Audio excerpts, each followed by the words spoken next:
आज भारतीय नदियों में हम लोग का अंतिम क्लास होगा और आज के क्लास में हम लोग प्रायद्वीपीय भारत की नदियों को पढ़ने जा रहे हैं। जहाँ तक प्रायद्वीपीय भारत की नदियों का प्रश्न है तो ये उत्तर भारत की नदियों से पूरी तरीके से भिन्न है। जिनमें भिन्नता है वो ये कि इनको वर्ष भर जल की प्राप्ति नहीं होती है, इसलिए इन नदियों को मानसूनी बोलते हैं या मौसमी नदियाँ बोलते हैं, पेरिनियल रिवर कहते हैं। प्रश्न है कि इनको जल की प्राप्ति क्यों नहीं होता है, तो इसका उत्तर ये है कि इनका जो उद्गम स्रोत है कोई ऐसा पर्वत श्रेणी नहीं है जो 6000 मीटर की ऊंचाई पर। जिन पर्वत श्रेणियों की ऊंचाई 6000 मीटर से ऊंचा होता है वही हिमरेखा पाया जाता है और जहां हिमरेखा पाया जाता है वहीं जो है वर्ष भर जल की आपूर्ति होती है। प्रायद्वीपीय भारत या दक्षिण भारत की जितनी नदियां हैं वो अधिकांशतः पठार से निकली है और जो पर्वतों से निकली भी हैं तो उन पर्वतों की ऊंचाई 6000 फीट से ऊंचा नहीं है, यानी उन पर्वतों पे हिमरेखा नहीं पाया जाता।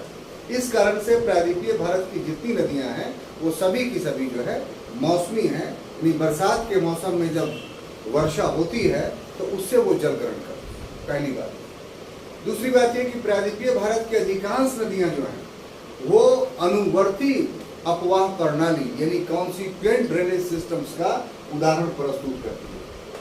इसका अर्थ क्या हुआ कि भूमि वहां पहले बन गया। प्रायद्वीपीय भारत क्या है, गोंडवाना लैंड का एक भाग है, तो गोंडवाना लैंड का अस्तित्व पहले बना। अब जब अस्तित्व बन गया उसमें जिस प्रकार की भूमि संरचना बनी और जिस ओर ढाल गया तो वर्षा होने पर उस जल ने उसी ढाल का अनुसरण किया। तो चूंकि उसी ढाल का अनुसरण किया इसीलिए हम उसको अनुवर्ती यानी अनुसरण करने वाला अपवाह प्रणाली कॉन्सिक्वेंट ड्रेनेज सिस्टम्स के नाम से जानते हैं। और तीसरी विशेषता यह है कि इसका ढाल काफी मंद है। कहां से? उत्तर वाले के तरफ से। जिस प्रकार से उत्तर वाली नदियों का ढाल ज्यादा है दक्षिण वाली नदियों की उसकी तुलना में ढाल कम है। इसके वजह से अब जल का बहाव देखिएगा तो गंगा नदी में जाकर देखिए और नर्मदा नदी में, तो दोनों में आपको अंतर दिखाई पड़ेगा कि गंगा नदी में जल का बहाव बहुत तेज रहता है, दिखाई पड़ता है, लेकिन दक्षिण भारत की नदियों में जल का बहाव बहुत तेज नहीं मिलेगा। क्यों? क्योंकि वहां ढाल जो है न्यून है। ठीक है।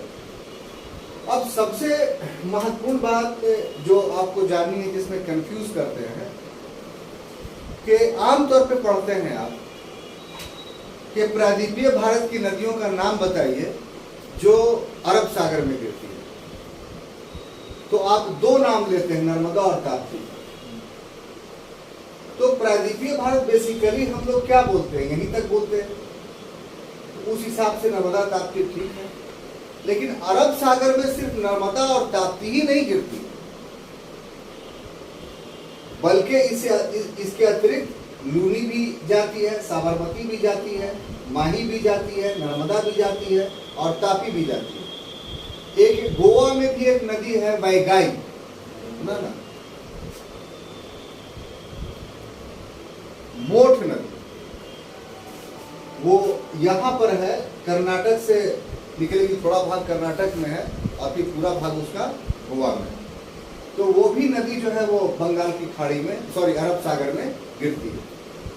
इसमें यदि आप पढ़े होंगे भारत का भौतिक भूगोल जो ज्योग्राफी का है तो सारे किताबों में सबसे ज्यादा अच्छा विवरण आपको उसमें मिलेगा। ये जो प्रायद्वीपीय भारत की एक एक नदी को उसमें नक्शे में दिखाया गया है और छोटी छोटी नदियां जो मिली हैं इसमें और उसकी सहायक नदियां सबका अलग से क्रम दिया गया है।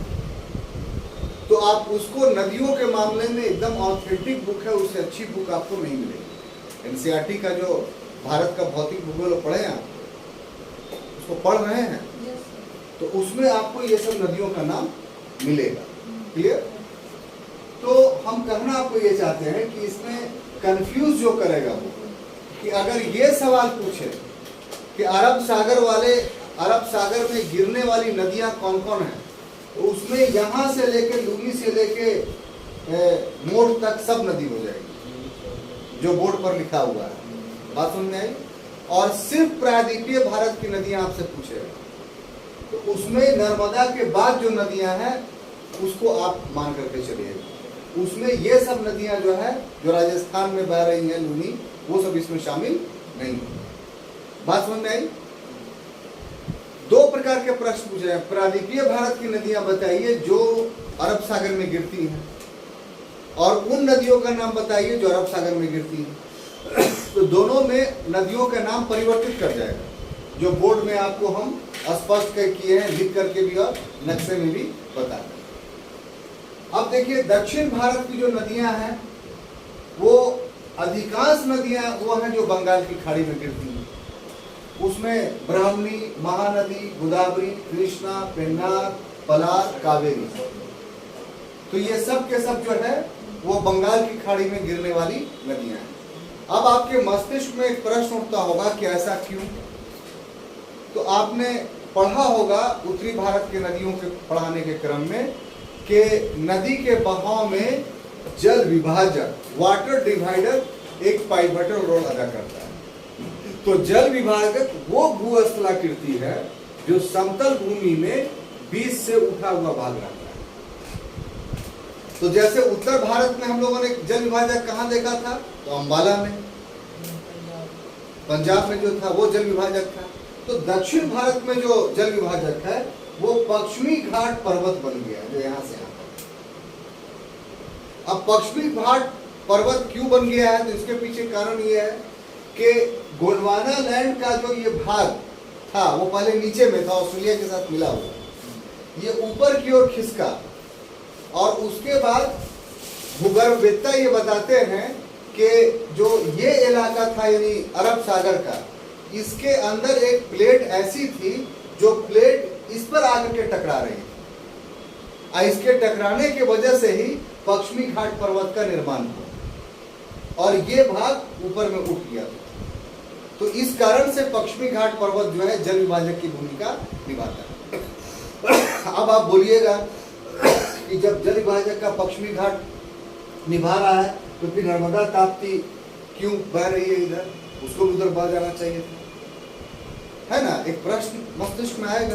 तो इसका जवाब आप ये लीजिए कि अभी अभी हमने बताया कि दक्षिण भारत की जितनी नदियां हैं वो सभी के सभी जो है अनुवर्ती अपवाह प्रणाली का उदाहरण है। अनुवर्ती का मतलब कि जो भू संरचना है उस भू संरचना का अनुसरण किया नदियों ने। तो यहाँ पर भू संरचना इस ढंग का बना है कि एक और जो है विंध्याचल की पहाड़ी यहाँ पर, और इस यहाँ पर जो है वो सतपुड़ा की श्रेणी, सतपुड़ा पहाड़ी। तो विंध्याचल इधर सतपुड़ा होने की वजह से जो है वो बीच में एक भ्रंश घाटी का निर्माण हो गया, और ये भ्रंश घाटी जिस समय बना होगा उस समय यहां पर पश्चिमी घाट को तोड़ दिया, और ढाल इसका पूरब की तरफ नहीं होकर के इस भ्रंश घाटी का पश्चिम की ओर। तो जो भी वर्षा हुई विंध्याचल पर और सतपुड़ा पर, वो सब टघर करके किसमें चली गई? नर्मदा में, और उसका ढाल इस ओर था। तो एक विशेषीकृत भू आकृति होने के कारण नर्मदा और ताप्ती का अपवाह क्षेत्र जो है वो पूर्व की ओर नहीं जाके पश्चिम की ओर है, और पश्चिम में जाकर के ये अरब सागर में मिल जाता है। और बाकी यहाँ के बाद देखिएगा तो यहाँ से पूरा स्टेट है, टूटल नहीं है। सिर्फ क्या है? पास है, दर्रे है, पाल घाट, थाल घाट, घोर घाट, और ये भी पूरा जमीन में धंसा हुआ नहीं है। ये भी दर्रे ऊंचाई है, 570 फीट की ऊंचाई पर, उतना ऊंचा चढ़ करके रोड बना है। तो एक प्रकार से मानिए कि नदी के लिए जो है वो एक विभाजक है, पूरा गुजरात से लेकर के नीचे तक का, कन्याकुमारी तक का है। इसलिए इस साइड में जितना भी नदियां निकली हैं वो सब के सब किसमें मिल गई हैं? बंगाल की खाड़ी। तो ये वो बातें थी जो बातें सभी प्रायद्वीपीय भारत की नदियां पर लागू होती हैं। अब हर नदी की अपनी अलग अलग विशेषता है, वो हम लोग बारी बारी से देखेंगे, ठीक है?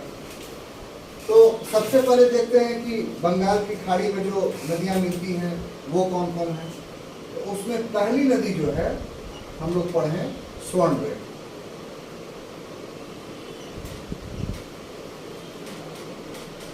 जहां तक स्वर्ण रेखा का प्रश्न है तो इसका उद्गम जो होता है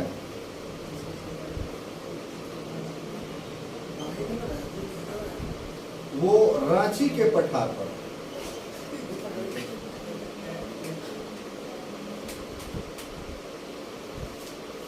और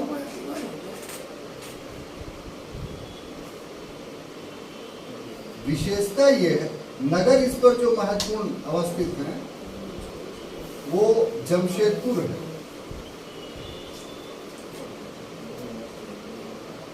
इसकी कुल लंबाई जो है स्वर्ण रेखा की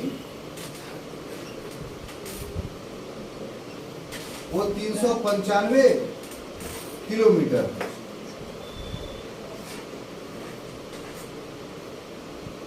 और इसका अपवाह बेसिन जो है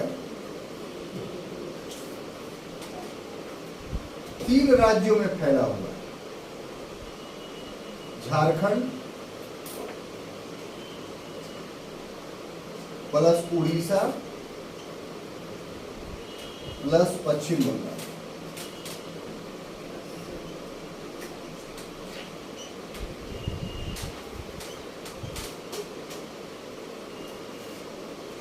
और इसका मिलन बिंदु जो है सागर से वो बालासोर के पास है, उड़ीसा, और बंगाल की खाड़ी में ये मिल जाती है। और इसकी विशेषता ये है कि जो जमशेदपुर है ये इसकी विशेषता ये है कि भारत की सबसे अधिक प्रदूषित नदी,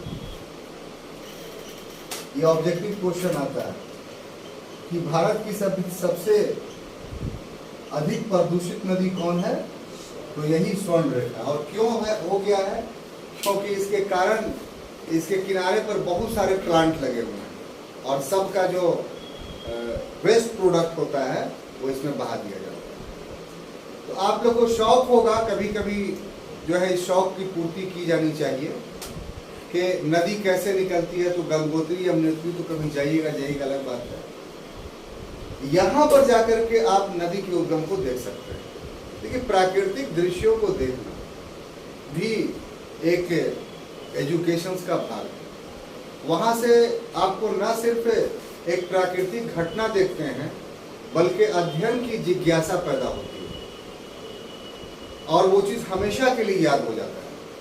साथ ही साथ पढ़ाई के क्रम में बहुत सारे अवसाद आते रहते हैं आपके मस्तिष्क में, तो घूमने फिरने से ये सब अवसाद खत्म हो जाता है। तो ये बहुत निकट है, रांची में है। रांची टाउन में से मुश्किल से 10 किलोमीटर 12 किलोमीटर पहाड़ पे चढ़िएगा। रोडवेज बहुत अच्छा बना हुआ है, खाने के बहुत अच्छे इंतजाम है। तो 2 जगह रांची में आपको फॉल मिलेगा, एक हुंड्रू और एक जोन्हा। तो हिंड्रू और जोन्हा यही उसका उद्गम है। तो वहां पर साक्षात आप अनुभव कीजिएगा कि नदी कैसे निकलती है। फिर रास्ते में बहुत सारी छोटी छोटी नदियां इसमें मिलती जाती हैं, रांची में ही आगे बढ़ करके, और रांची से बाहर जैसे ही निकलती है एक बड़े विशाल नदी का रूप धारण करती है। जमशेदपुर इसमें सबसे महत्वपूर्ण है, क्योंकि जो जमशेदपुर में स्टील प्लांट लगा था इसी नदी की वजह से लगा, क्योंकि स्टील प्लांट को जल की भी आवश्यकता थी। तो एक अच्छा लोकेशन था जहाँ पर लॉ एस्क भी था, कुछ दूरी पर कोयला भी था और निकट में जल भी था। तो ये तीनों चीज़ें अनिवार्य थी उसके लिए, लॉ एस्क के कारखाने के लिए। तो इसलिए जमशेदपुर इससे सबसे महत्वपूर्ण शहर है। कुल लंबाई 395 किलोमीटर है, यानी रांची से लेकर के बालासोर तक। अपवाह बेसिन 3 राज्यों में, यानी झारखंड से पश्चिम बंगाल जाता है और फिर पश्चिम बंगाल से उड़ीसा में प्रवेश करता है। उसके बाद बालासोर में एक खाड़ी में मिल जाती है। सर्वाधिक भारत की प्रदूषित नदी मानी जाती है। क्लियर? अब देखिए दूसरा जो नदी है वह है ब्रह्मपुत्र।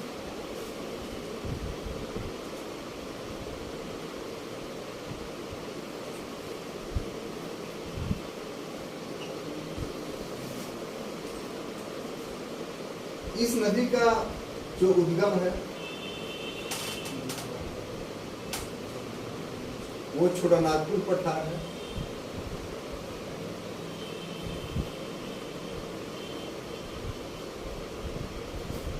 और छोटानागपुर पठार में रांची ही के पास से ये भी उद्गमित होती है, उसके दूसरे छोर में। और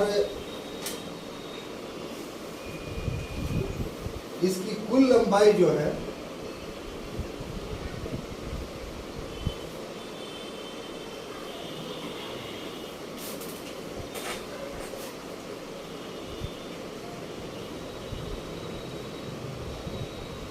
चार 420 किलोमीटर है।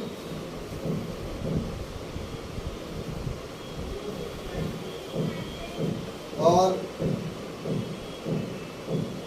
इसका निर्माण जो हुआ है ब्राह्मणी का, वो दो नदियों के मिलन से हुआ है और उस नदी का नाम है कोयल और शंख।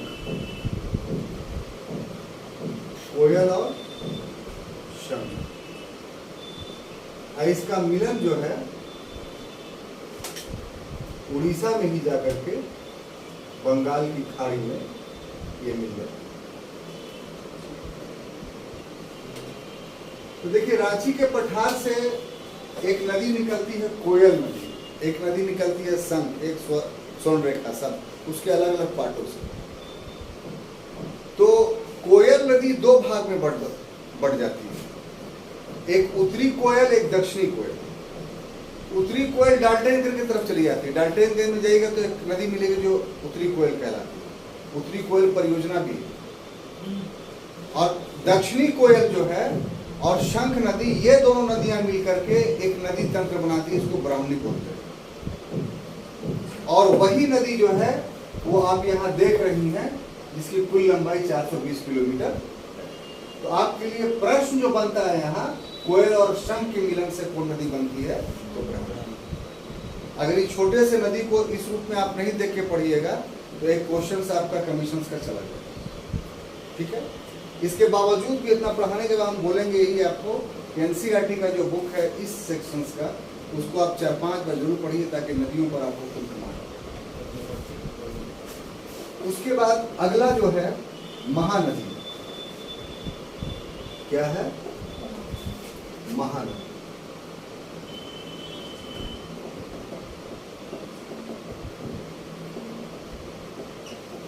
जहां तक महानदी का प्रश्न है तो ये इसका उद्गम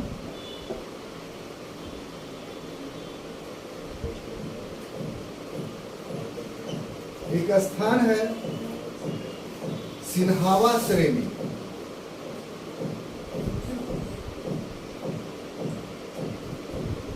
ये सिन्हावा श्रेणी जो है वो अमरकंटक में है।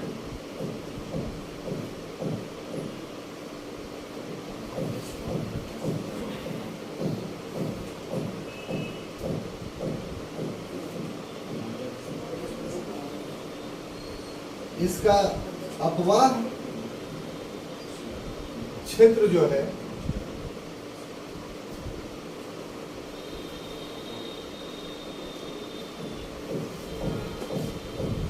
एक 1.42 लाख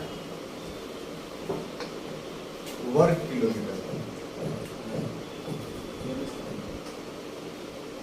और ये छत्तीसगढ़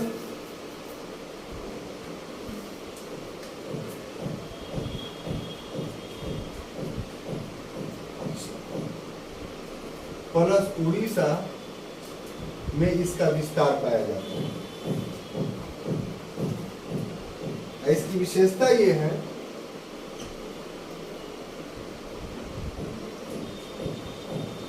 कि इस पर हीराकुंड परियोजना है, बांध बनाया गया इसी नदी, जो भारत का सबसे बड़ा बांध माना जाता है। उसके बाद अगली नदी जो है वो गोदावरी।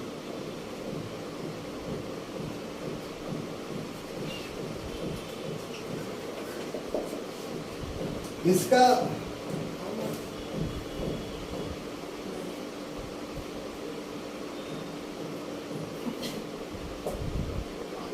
जो है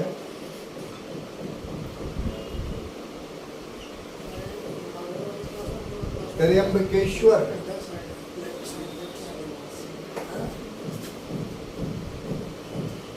जो नासिक के पास, नासिक कहाँ पड़ता है? महाराष्ट्र में। इसकी कुल लंबाई गोदावरी नदी की जो है वो 1465 किलोमीटर, और इसका क्षेत्र जो फैला हुआ है वो महाराष्ट्र में 44%,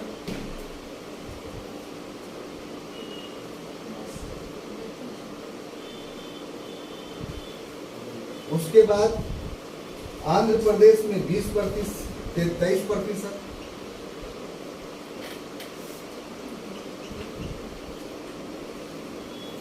और मध्य प्रदेश में 20%।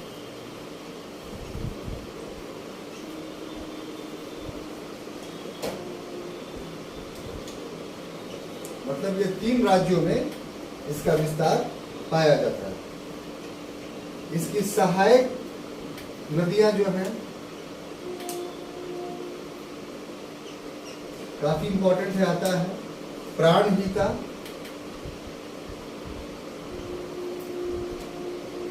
पूर्णा, पेनगंगा, वेनगंगा,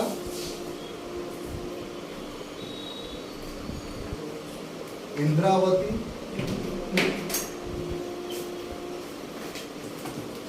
और मंजीरा। इसकी विशेषता यह है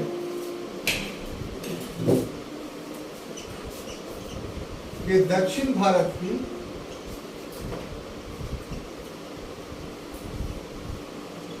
सबसे लंबी नदी,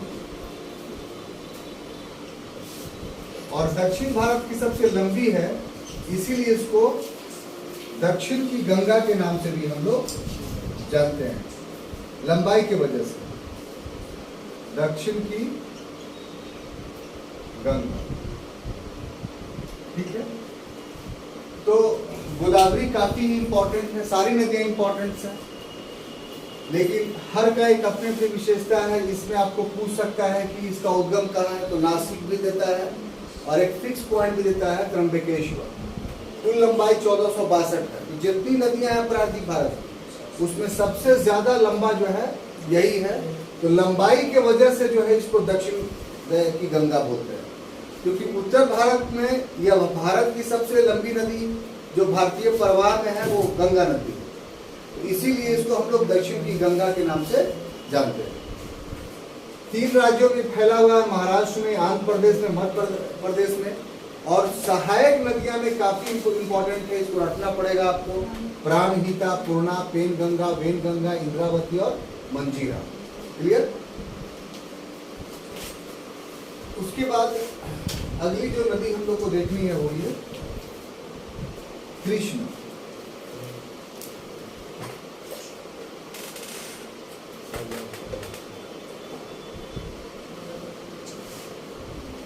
इसका उद्गम महाबलेश्वर है।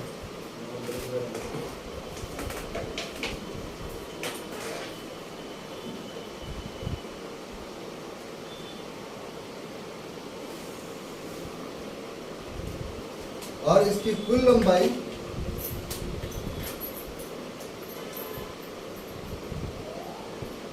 1400 किलोमीटर है, और इसका विस्तार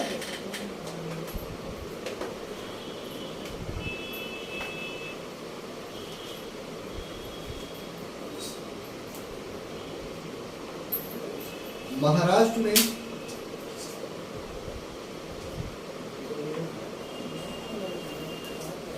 27% है, कर्नाटक में 44% है,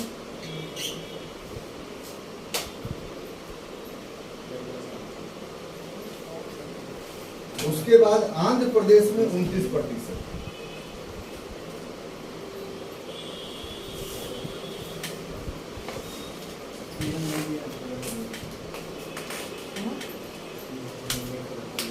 इसकी जो सहायक नदी है कृष्णा की,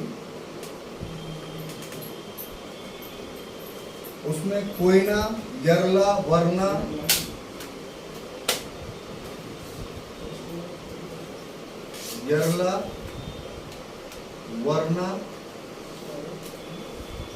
पंचगंगा, दूधगंगा,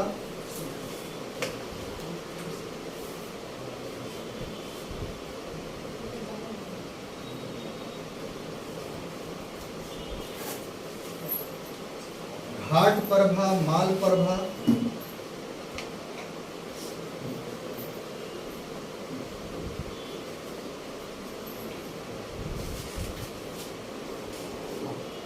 और भीमा, तुंगभद्रा,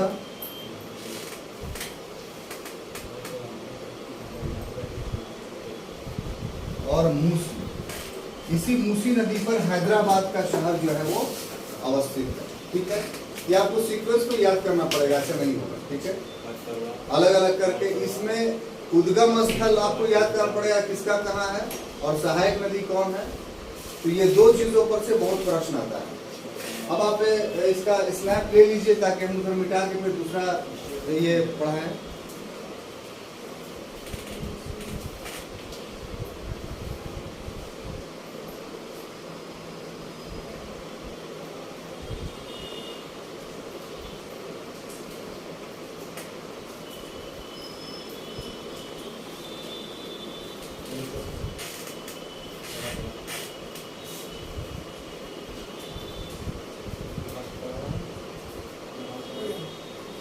अब देखिए आगे जो नदियां हैं,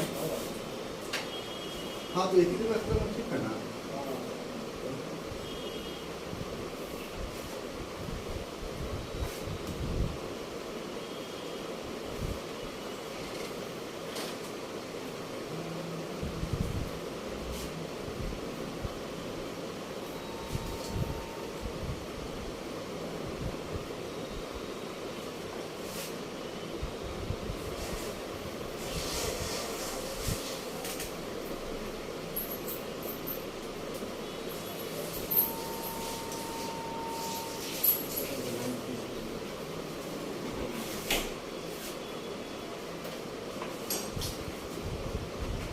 तो कृष्णा हो गया। अब जो हो गया आगे कितना नंबर था, छठा। कृष्णा के बाद अगला जो महत्वपूर्ण नदी है वो है कावेरी। इसका जो उद्गम है वो मैसूर पठार,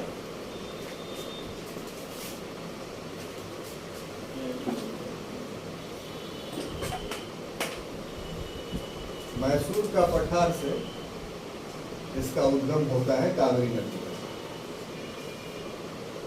और इसकी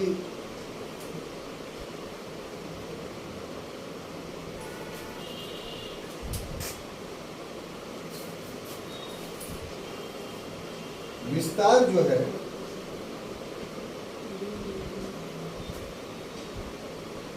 वो काफी इंपॉर्टेंट है। केरल में भी इसका विस्तार है लेकिन मात्र 3%। उसके बाद कर्नाटक में 41%।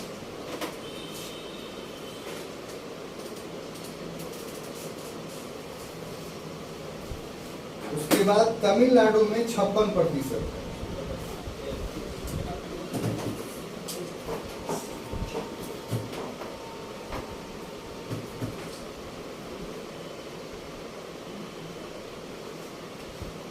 इसकी जो सहायक नदियां हैं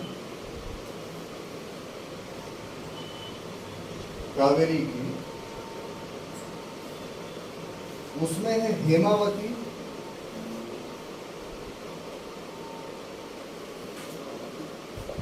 लोकापावती, ये पिछली बार बीपीएससी ने पूछा था, शिमसा,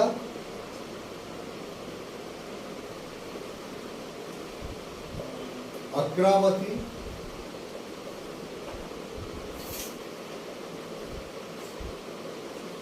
लक्ष्मण तीर्थ, ये भी पूछता है लक्ष्मण तीर्थ। ये लोकावती और लक्ष्मण तीर्थ जो है पता नहीं क्यों बार बार पूछता है। और सुवर्णवती ये भी पूछता है, सुवर्णवती।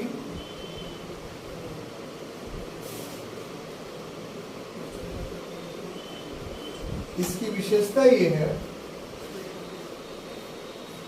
कि पवित्रता के कारण जितनी नदी है ना, उसमें सबसे ज्यादा पवित्र दक्षिण भारत की नदियों में यही है, इसलिए इसको दक्षिणी गंगा बोला जाता है। दक्षिण की गंगा किसको बोलेंगे? गोदावरी को। क्यों? लंबाई के कारण। और दक्षिणी गंगा पवित्रता के कारण किसको बोलेंगे? कावेरी को। तो ये जो अंतर है ये काफी कंफ्यूज करेगा आपको, इसलिए बढ़िया से आप लोग याद रखिए इसको।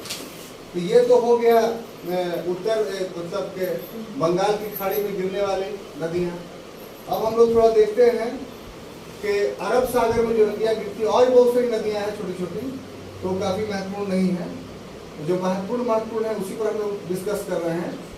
तो नर्मदा नदी, अब यहाँ से जो है वो हम लोग वो नदी देखेंगे कि जो अरब सागर में गिर रही है। तो इसका जो उद्गम है वो अमरकंटक है। आपको पहले ही बताया कि अमरकंटक से 3 नदियां निकल रही हैं।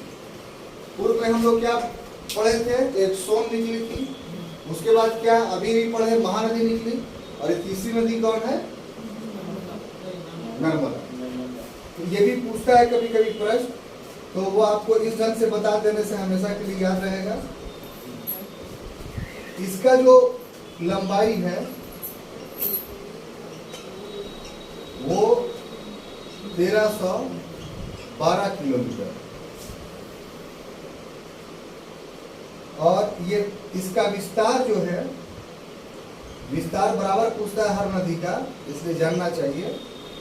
तो मध्य प्रदेश में 87% भाग है। सबसे ज्यादा कहाँ है? तो मध्य प्रदेश में 87% भाग इसका। उसके बाद गुजरात में 11.5% है। उसके बाद महाराष्ट्र में भी है इसका भाग विस्तार, तो 1.5%। इसकी अवस्थिति आमतौर पे पूछता है कि किसके बीच में है, तो विंध्याचल और सतपुड़ा के बीच में है। विंध्याचल और सतपुड़ा का जो पर्वत है उसके बीच में ये अवस्थित है। जलप्रपात का भी निर्माण ये करता है, और सबसे सुंदर जलप्रपात इसका जो है कपिल धारा बोला जाता है, और इसी को हम लोग धुआंधार जलप्रपात बोलते हैं। इसकी जो सहायक नदी है नर्मदा की, ये भी पूछता है एग्जाम में, वह है तवा। उसके बाद बरनेर, उसके बाद बैडियार, उसके बाद दूधी, उसके बाद हिरन, उसके बाद बरना, कोनार और माचल। इसकी विशेषता ये है कि ये जितना है दोनों वो एस्चुअरी बनाएंगे, यानी इधर की नदियां जो ही मिलेंगी वो डेल्टा नहीं बनाएंगी, एस्चुअरी बनाएंगी। एस्चुअरी और डेल्टा में डिफरेंस क्या है कि डेल्टा में मलबा जो है वो नदी से पहले ही जम जाता है और नदियां वहां धाराओं में बढ़ जाती है, और एस्चुअरी में मलबा पूरा का पूरा समुद्र में गिर जाता है नीचे, और समुद्र में जब झांक के देखिएगा तो जो मलबा गिरा है वो उठ जाता है ऊपर। तो जो उठा हुआ भाग समुद्र में होता है ना, उसी को हम लोग एस्चुअरी बोलेंगे। बात समझ में आ रही है? अब देखिए, नर्मदा के बाद जो अगली नदी है उसको हम लोग बोलते हैं ताप्ती।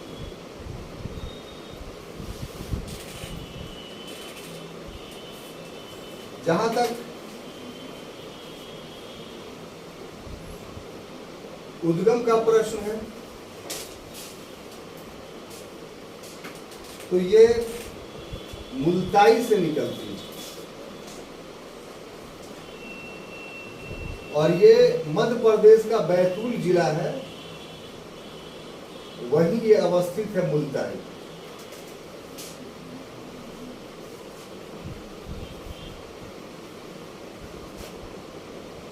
इसकी कुल लंबाई जो है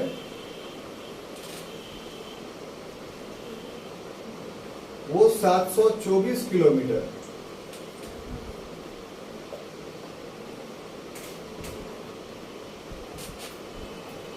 इसकी अवस्थिति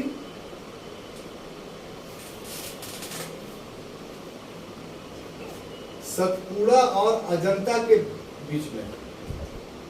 सतपुड़ा और अजंता ये दोनों भ्रंश घाटी बढ़ रही है। यहाँ विंध्याचल और सतपुड़ा, और सतपुड़ा के बाद एक पर्वत है अजंता, तो उसी के बीच में ताप्ती नदी बहती है। ठीक है, तो ये आपके लिए काफी इंपॉर्टेंट है, ये और ये वाला, इसको याद रखिए। और इसका जो विस्तार है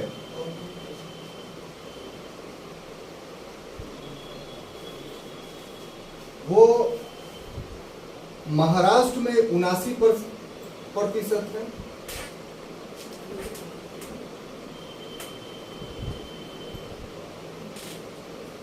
उसके बाद मध्य प्रदेश में 15% है,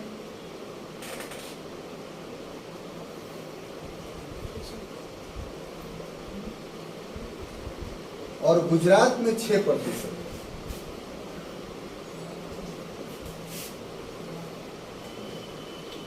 तो ये विवरण ताप्ती के बारे में इतना आपके लिए काफी है। इसकी विशेषता यह है कि इसकी कोई सहायक नदी नहीं। तो ये क्वेश्चन पूछता है कि प्रायद्वीपीय भारत की कौन ऐसी नदी है, हाँ, तो काफी इंपॉर्टेंट हो जाता है आपके लिए। नहीं, कोई सहायक में, हालांकि एक है लेकिन उसको नहीं माना जाता है, माना जाता है कि कोई सहायक नदी नहीं है। अब उसके बाद अगला जो है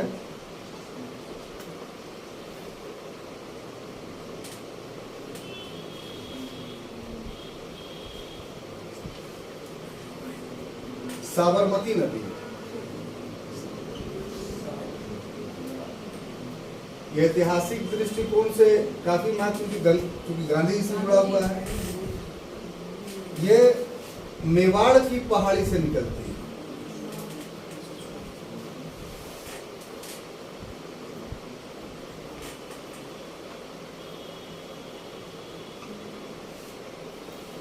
इसकी कुल लंबाई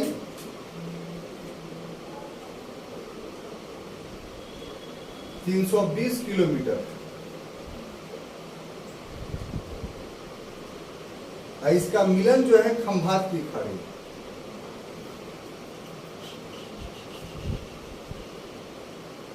अरबी सागर का भाग है, लेकिन खाड़ी है ये, डायरेक्ट अरब सागर में नहीं मिलती, खाड़ी में जाकर के मिलती है। और इस पर नगर जो बसा हुआ है वो अहमदाबाद, जो गुजरात की राजधानी भी है, और प्लस गांधी जी के साथ जो जुड़ा हुआ है, यहीं पर गांधी जी का साबरमती आश्रम है। और साथ ही साथ अभी सरदार वल्लभ भाई पटेल का जो विशाल कद प्रतिमा लोहे का लगा है वो यहीं पर लगा है। और एक अच्छा हाँ, स्टैचू ऑफ यूनिटी जो है वो इस नदी के तट पर है, और बहुत ही रमणीय और दर्शनीय स्थल के रूप में देखा जाता है। लोग जाते हैं, वहाँ ठहरने का भी इंतजाम है, कैफेटेरिया भी है, यानी एक सीन स्पॉट के रूप में उसको वर्तमान सरकार ने डेवलप किया। उसके बाद है माही नदी।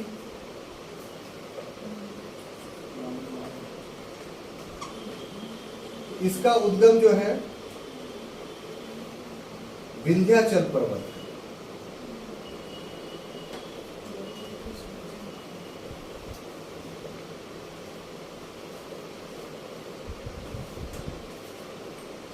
इसकी कुल लंबाई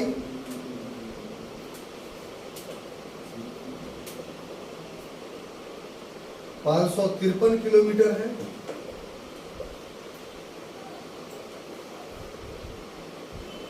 और ये 3 राज्यों में इसका विस्तार है। मध्य प्रदेश में, राजस्थान में और गुजरात में। इसकी सहायक नदियों का भी नाम मिलता है माही का, और उसमें है सोम और जाखम। सोम और जाखम ये इसकी सहायक नदी है। जहां तक लूनी नदी का प्रश्न है, तो इसके साथ विशेषता ये है कि आमतौर पर क्वेश्चन पूछा जाता है कि कौन सी ऐसी नदी है जो कच्छ के रन में विलीन हो जाती है, सागर में नहीं मिलती। तो उसमें सिर्फ यही नहीं है, तो आप जहाँ रहते हैं वहाँ भी है। जो फल्गु नदी है, ये भी किसी नदी में जाकर के नहीं मिलती है, ये कहाँ बढ़िया ताल में जाके विलीन हो जाती है। अगर आपको देखना है इसका विलीनता, तो इस्लामपुर एक जगह है, जाइएगा पटना इस तरफ में तो इस्लामपुर, तो इस्लामपुर में ये नदी विलुप्त हो गई। वहाँ के बाद दिखाई नहीं पड़ेगी, खेत हो गया सब। और जब पानी बरसात का जाता है तो इस्लामपुर के बाद आएगा बढ़िया ताल का इलाका, से उसमें फैल जाता है सब पानी। इस्लामपुर से वजीरगंज के आगे है।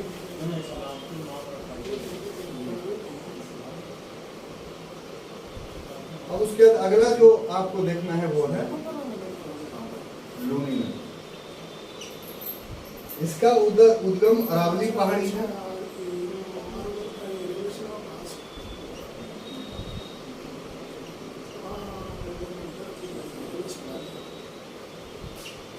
इसकी कुल लंबाई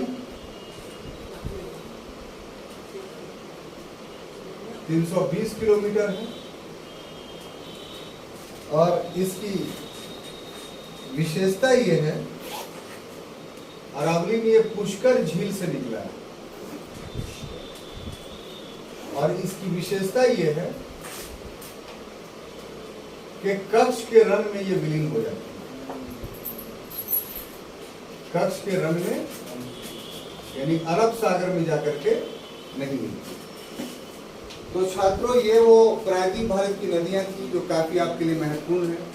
हम आपसे अपेक्षा करते हैं कि इन सारी नदियों की सहायक नदियां, उद्गम स्थल, कुल लंबाई, अवस्थिति, इसको आप ग्रेजुअली धीरे धीरे करके लिख करके याद करें, क्योंकि ये इसका और कोई उपाय नहीं, इसमें समझने की कोई बातें नहीं है।